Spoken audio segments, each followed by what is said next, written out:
blah blah blah blah blah blah blah blah blah blah blah. That's how you make a shield. I hope you keep that in the edit. Hope you keep that in the edit.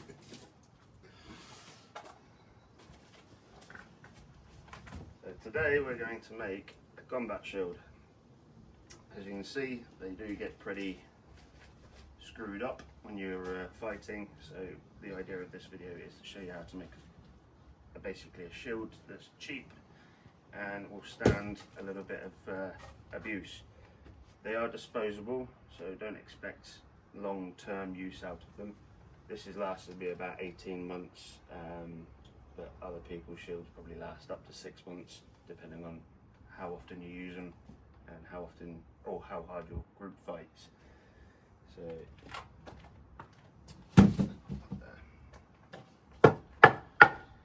ready-made template. Ideal shield size is about 90 centimeters on average. So you've got a 45 centimeter span there. Put the pen in that side or that side, whichever you want to do. In the center, right the way around, and that will mark out your 90 centimeter shield. The other way you can do it is with simply a nail in the center, bit of string, 45 centimeters, go round. I don't like that method because I can never keep it straight, so I've got a bit of an offcut from the boards that we had cut at B&Q or your local hardware store. Template, I can use that as many times as I want to, unless you lose it, which I did with the other one.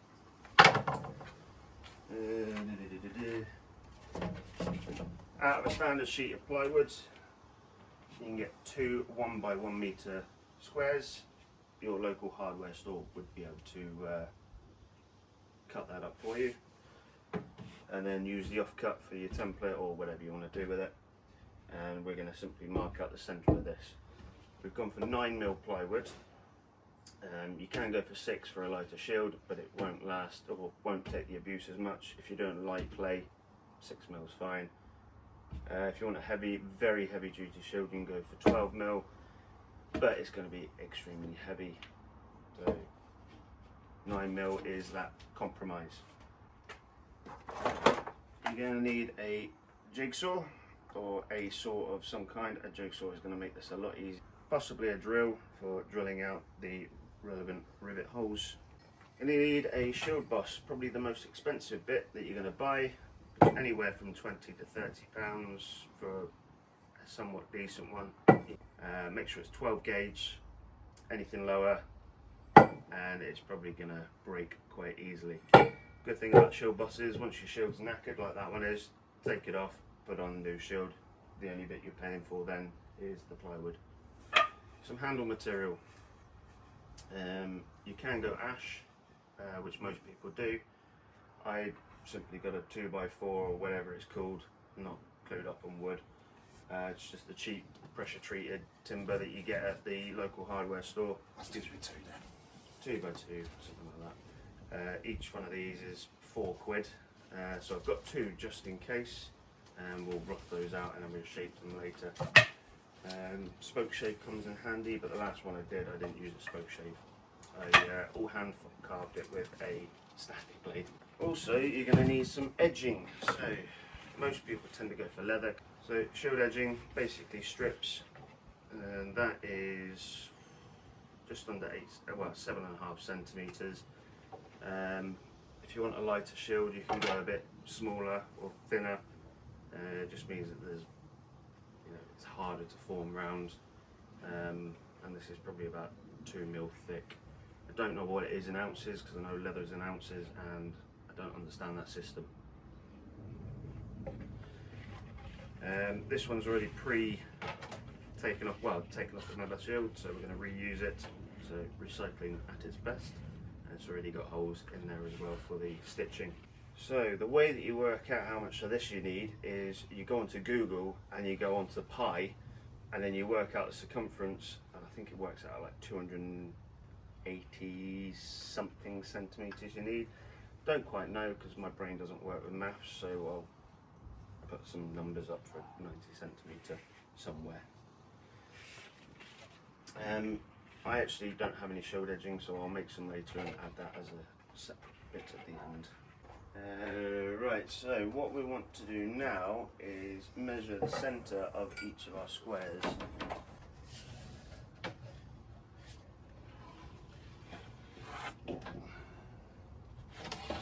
Right, to mark out the circumference, we're going to put a screw through one side, and that's going to anchor into the centre. And that through, line that up. Make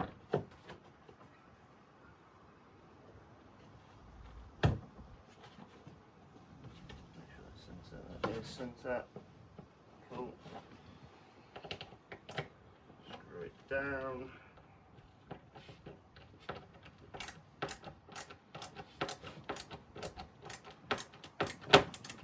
Doesn't matter about the centre, about 6 inches of a circle is going to be cut out. Make sure it's free flowing and that the mark where your outer part of the shield's going to be stays within the circle. Made a big enough hole to put Sharpie through in, and just going to spin it all the way around. Look at that, perfect circle. And then we cut it out. This is where it gets a bit complicated because you have a nice big round thing that needs to go in the centre. Can't just plonk it there because it's not going to work. So we need to figure out how to get this central. This is the most finicky bit. And each shield boss is individual, so this is mine, nice big flange on it. That one's got a very small flange. Same size, sort of internal diameter.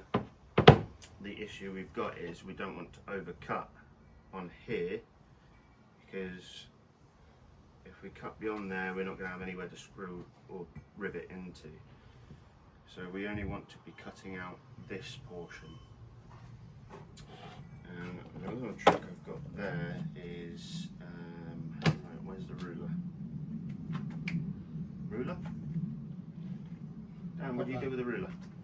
Ah. You look like control.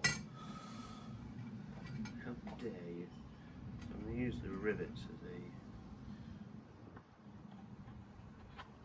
So I want about a 14cm hole. What are you doing? I'm taking a guess.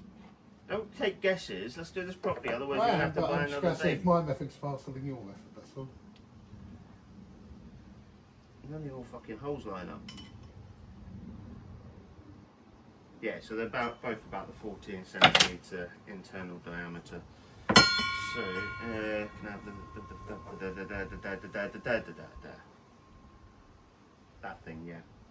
Compass. Same thing. That's not even going to get to 14. No, because you'll go to 7. What? You'll go to 7, put it in the centre and turn it. Exactly. I usually do it on here. I add it into, so you can add the, if you're only using the one shield or boss, then you can add your internal diameter here. So in that case, So we'll do a 7cm diameter, but something or other.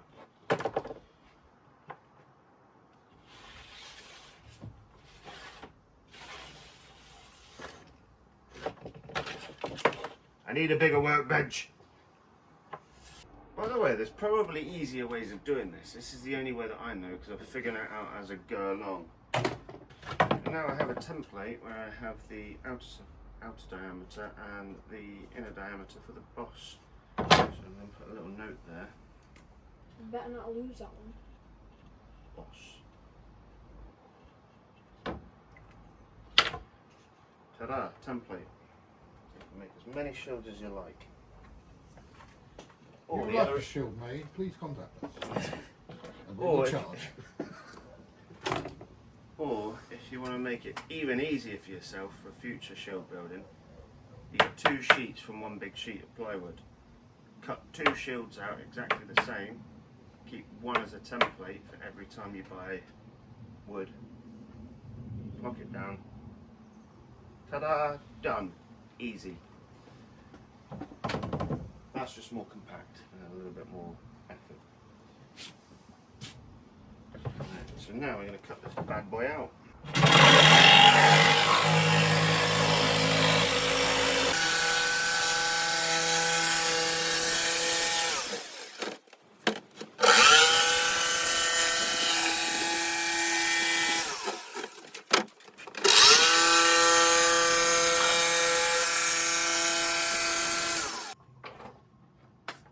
And voila, we have a circle.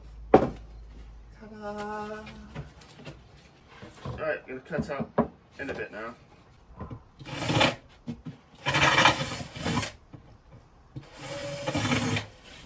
So I'm cutting this bit out.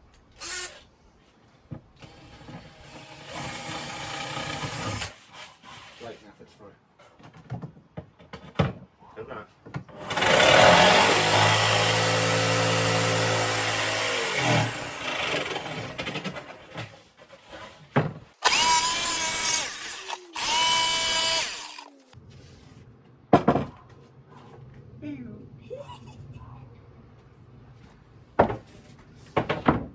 I'd recommend at this point, don't really need to do anything to the edges. Once your centre hole's cut out, you're going to have a lot of tear out because the grain is. Give it a bit of a sand so that when your hand's in there, it's not going to snag. Alright, now we've got the shield cut out. All we want to do is just lightly sand around here, take off all the sharp edges, because your hand's going to be in there, and you know you can add padding in there, but you're better off taking off the sharp edges just as a precaution. I've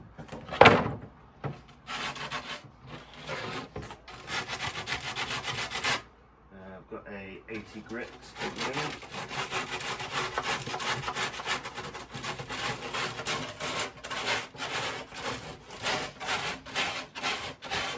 There we go, couple of minutes work, just taking off those edges, rounding it out a little bit.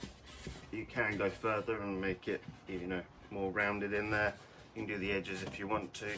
Not too much point on these edges because you're going to have a leather strap around it, or you can get a rawhide edging. Some people actually use rawhide dog chews, the big ones, pull them apart and then they lay them around. I don't really like the look of that. I like the nice neat leather edging, and they basically do the same thing. Okay, so now we've sanded the inside so it's nice and smooth, so if my hand goes in there I'm not going to get any cuts or abrasions from it. I've actually lightly sanded the top here and the back as well with 80 grit sandpaper, just to give the glue that we're going to put down on here a little bit more chance to set. First time I've done this actually, but it's just a light pass over. And yeah, now we're going to go ahead and start putting the facings on. So for facings you can use linen, which is probably more historically accurate, but because these linens are expensive and these are disposable, we're going to we're basically going to put a bed sheet over it.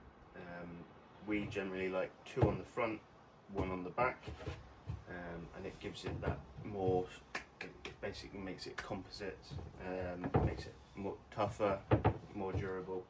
Right, so we've got some PVA glue, very cheap stuff, we don't need expensive glue.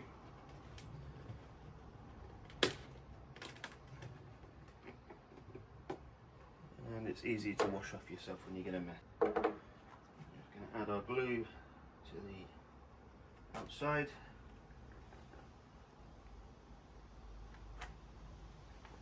We want a nice even covering all the way around. You need help. If you want to help, you can help.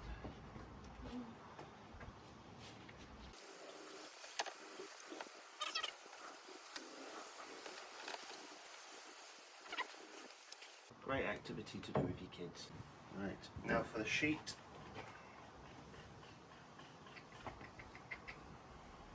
So you probably get 2 facings out of 1 sheet, so you probably need 2 sheets in total. And we're just going to get the corner piece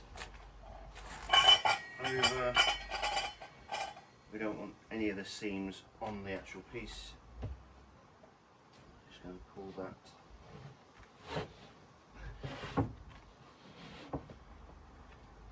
tight all the way around.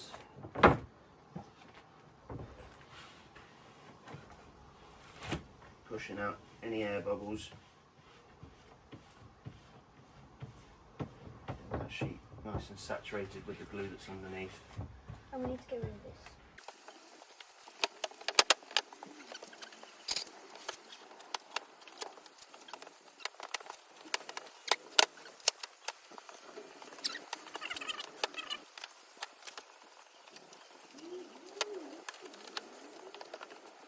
So that's nice and tight around the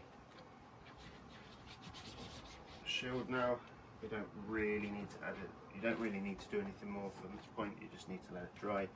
But I like to add another little bit of glue in the spots where it looks really dry.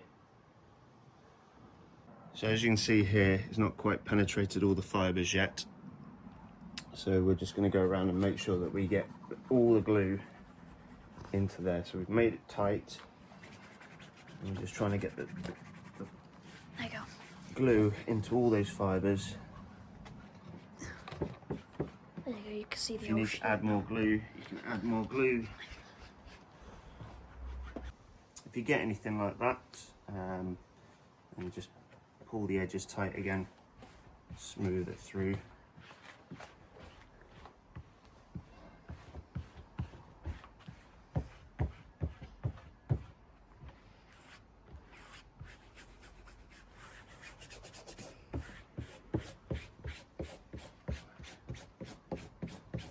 Once you feel like you've penetrated the fabric enough with the glue, Wait until it dries. then we need to wait for that to dry, so we're going to go ahead and do the other one. One side is dry, and we're going to go cut the excess off, and then use the excess to coat this side. At this point, you can either leave it as one facing and have a very non-durable shield. It'll still be durable on one side, but it'll break quicker than most. Or if you're just making a showpiece, you're done. Because we're using it for combat, we are going to do the back side as well. So we'll have more glue, same process. That will then go over, let it dry, cut the excess off. Right, so we're on our third layer now. We've done 1 and 2. We're going to determine which side is the front layer. So what I like to do is, because you've got these edges here, first layer goes on, that wraps around, and then that second layer wraps around that one. And then I'm going to add a third layer on, just to wrap those two in, and then the edging will go on top of that. Drying on my fingers. Arts and crafts with Harafton. We're not just manly men. We make stuff too. You're probably thinking, why are we making a shield when we can buy them? Well, what's Cheaper. the cheapest shield you can buy? Probably 100 quid. If you want to buy one new, yes. Yeah, you can buy them second hand and they last about a month. You only have to pay like about It's Plus, like, this way you know 30, you 40 actually quid. know the construction of it. yeah, so you're spending what, let's say average of 30 quid for a Bosch. You can get them cheaper, get them more expensive. Let's say average 30 quid for a Bosch. Sheet of plywood, big sheet, standard size. I don't know what they come in. You can get 2 shields out of it. Plus you've got cut-off cuts for templates and other crap that you want to make. Handle 4 quid, and I'll show you my handle soon. you want to go in. No, it's right. Bed sheets, old ones, or even these ones that were bought today cost £4 each. Yeah, just use your old bed sheets. Treat your missus to a new set of bed sheets, and use the old ones for shields. So average probably about 8 quid for bed sheets for one shield maybe, and then your shield edging is probably about, if you buy it already pre-cut, you know, probably cost you 30 quid, £10 a metre, something like that. So you're not far off buying a shield, but you've done it yourself, you did the construction, you know it's been built properly. And you can save parts on the next one. Well, yeah, and there's that. And it's fun. We like building stuff.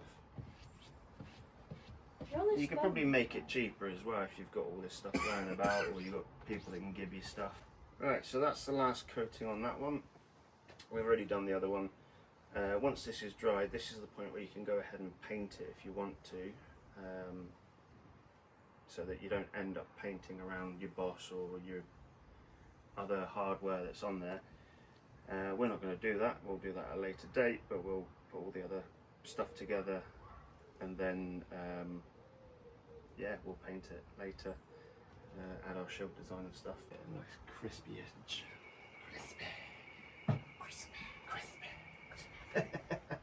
I remember when we used to do it all the time with John, and we used to go crispy. Right, now here's the fun part. We can cut out the inner layers around the boss hand. So when it comes to doing the edging on the shield, you can either use rawhide or you can use leather.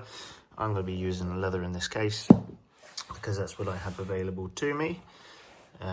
What you want to do is cut your strips, basically like belts. You can use a strip cutter, which I don't have, or you can mark out what you need. If you've got a long enough piece, you might be able to, for a 90 centimetre shield, for instance, you need around 282 centimetres to go right the way around. This is 100 centimetres long, so I'm going to do 3 cuts of this and then cut off the excess as I go around. So I'm going to do 5 centimetre strips. I'm going to do 3 of them, and then we're going to then punch in holes all along the strip on both sides at 1 inch intervals. Any closer, it's just a lot of stitching. So 1 inch is actually fine. So we're going to go ahead and get that cut out, and then we're going to clean up the edges. I've got a leather beveling tool, and I'm also going to put a groove in with the groover. Forget what the tool's called, the leather groover, so that I can then space out my holes appropriately, and it just looks nicer. So I'll go ahead and do that. When cutting your leather, always make sure you get a fresh blade, nice and sharp. I've got a piece of the offcut of the plywood from the shield and another offcut, and I basically put that underneath to make sure I don't cut any of the floor up. And then I'm going to score a line all the way down this straight edge, all the way to the bottom, and then go over it one more time. And then once you've done that, you've got a nice straight edge to work with, and then we can just slice down there. Take your time with a step, because if your knife goes off, you basically ruin that piece of leather. It's still usable, but it just won't look as nice. There we go, we've got one strap cut out. I had a bit of a mishap here, that's what happens when you don't keep it straight, but I don't mind. I'll clean it up and it will be absolutely fine for the rest of what I'm doing here. Here we have a half strap done, so I've done one side. All I've done is laying out 2 lines fairly close to the edge so that I can mark down my 1 inch with an awl, and so basically get a ruler along the edge, mark every 1 inch by just poking a little hole, and then we go through with a hole punch for leather, and the holes will match up on both sides. So I'm going to go ahead and do all of that and then complete those, and we'll be able to stitch it to the edge of the shield.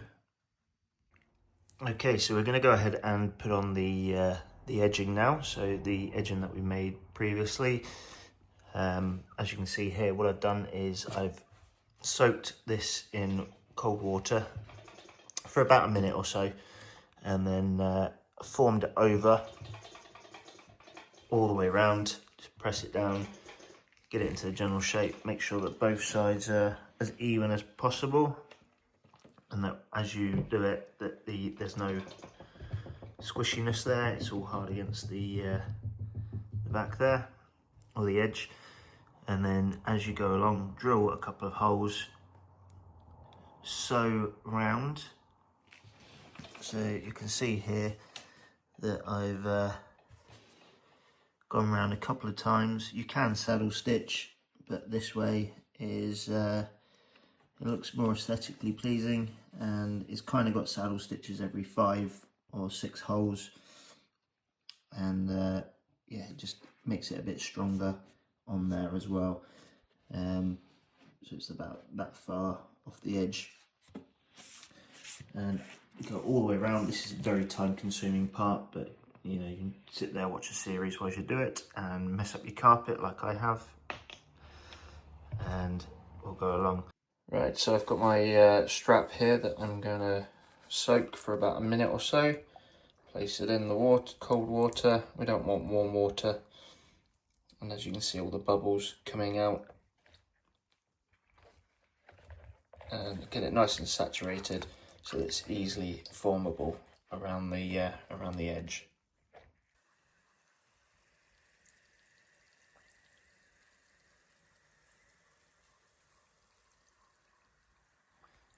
If you are using rawhide, what you want to do is actually leave it soaking for about maybe an hour or so.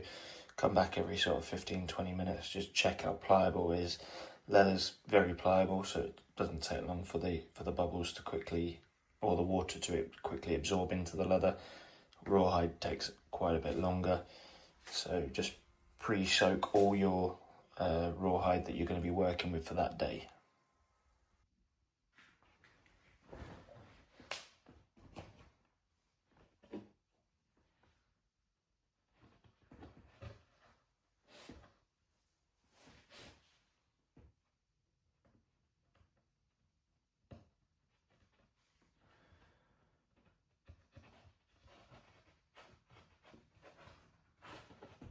Now we're going to go ahead and add some more wax thread. So wax thread is good for this. Very cheap, it's probably about 10-15 quid for a massive roll. I'm going to get us off a nice long strand.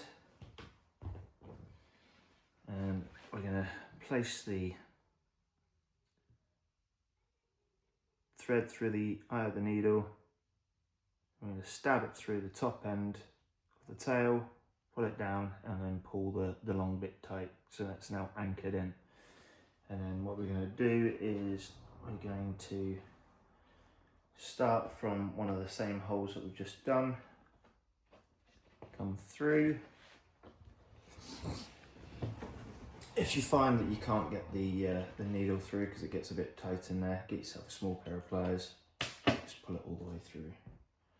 And I'm going to bring it all the way through until we get to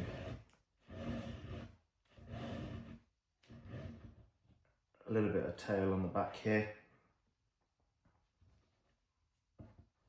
Don't worry about all the white stuff, it's just wax.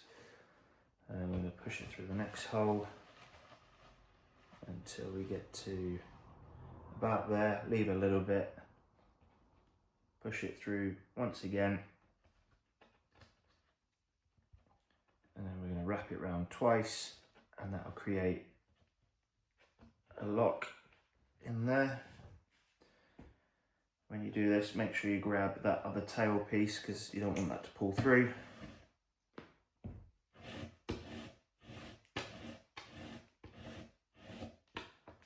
And then we're just going to pull that tight, and that's knotted on, and we can trim the excess later.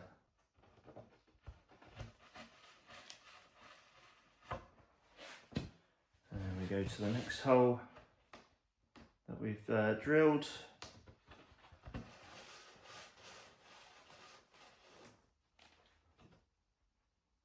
Come come back on ourselves.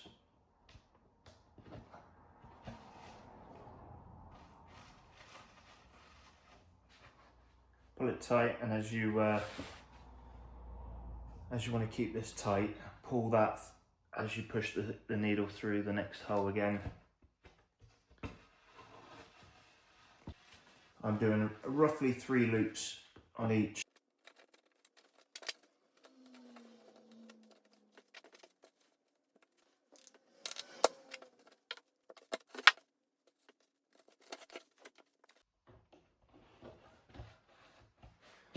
Right, I'm going to add a lock stitch on this one before I go into the last hole.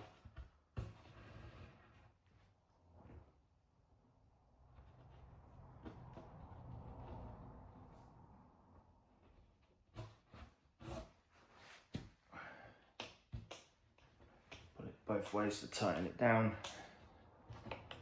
And then we've got that last hole there. So we're going to drill through there. And then we're going to add our next piece in. And to drill the hole, we simply get a drill.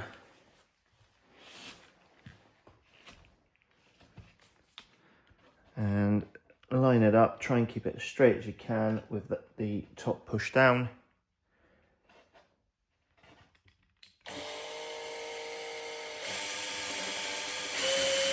And we just drill straight through. There we go. Get our next piece.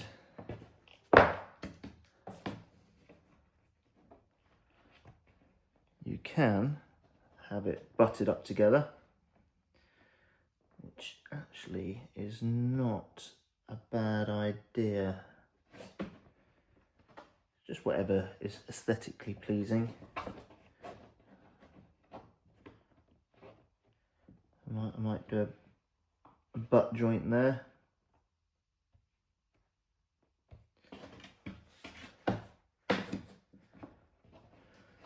Or I can place that underneath.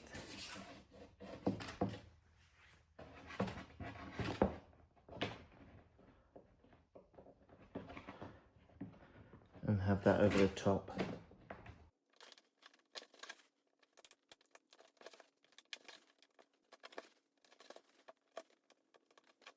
And then we get our next piece.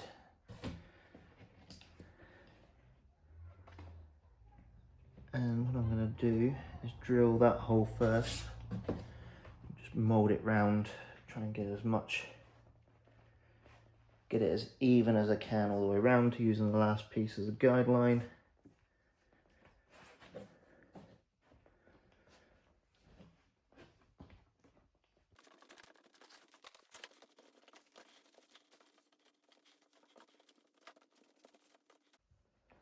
Awesome, so that's lined up now. What I'm going to do is drill there, get that sewn in before I move on to the next step, which is the same again. It's just keep sewing until the whole thing is completely covered.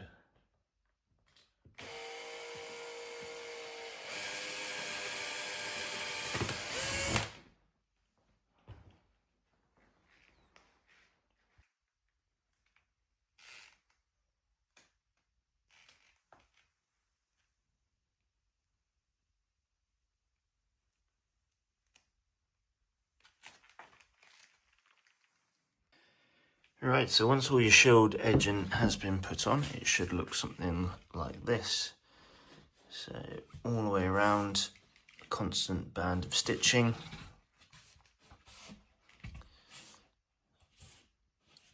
A slight gap there, but that's going to go on the bottom of the shield, it doesn't matter.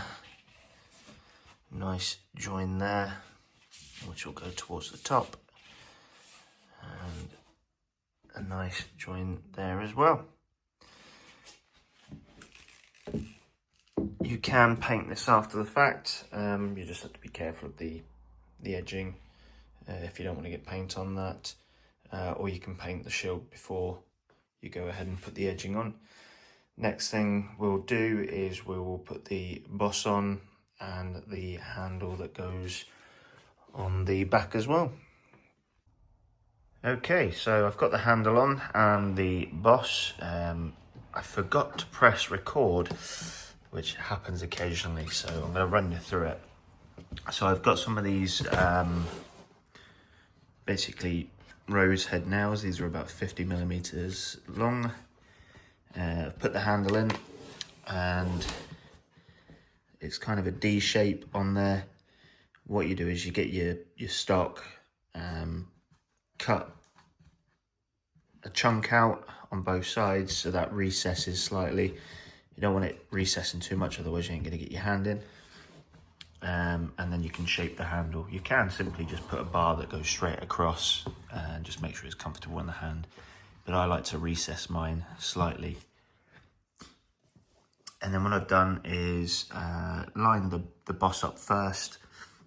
I've put marks where the boss is going to be drilled. You don't want it too close, and you want to make sure that the boss is nice and even all around the hole that you made. I'm not very good at handles, as you can see, but it's absolutely fine. And then what I've done is I've pushed the nails through on here. I will leave a link to those nails that I found. They're not going to work for all bosses because the heads are quite small, but you can use the larger rose head nails, but these seem to work for me. Then I've this is where the boss comes out on either side, so you want to make sure your handle is orientated to the way that you want it. So the way that I've done it is I have this slight gap here. This is going to be the bottom of my shield, and at the top here I've made sure that I've got a continuous piece all around the top. I then push the nails through, and on my last shields I basically snipped off here and then peened them down, but I'm trying to think different this time, so I pushed them in, bent over the top of the nail, 3 or 4 millimeters, bent it over, and then hammered it back into the wood. I've not done a brilliant job, but it works. I've also added wood glue to here as well, and when I peen these through, so basically you've got a couple of nails on the outside of the shield. Right, so I've got my pliers. I'm gonna just grab the top here, bend it over. I don't want it to be any more than the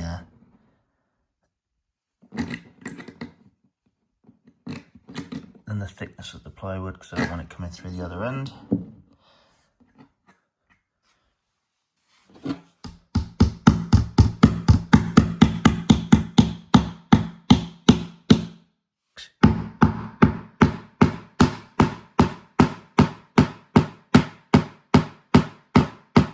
What I'm going to do is put my tiny anvil underneath and hammer it flat.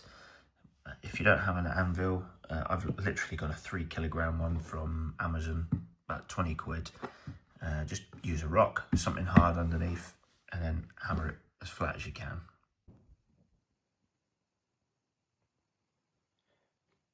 And there we go. So all I've done is bent them over slightly, back on themselves, and drove it back into the wood. And then next step would be just to have a paint of the colours of your tribe.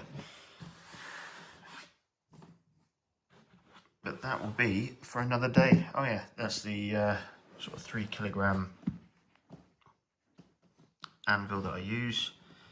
I don't do any other work on it apart from peening, so that is purely my shield making anvil. But yes, we now have a fully functioning battle shield.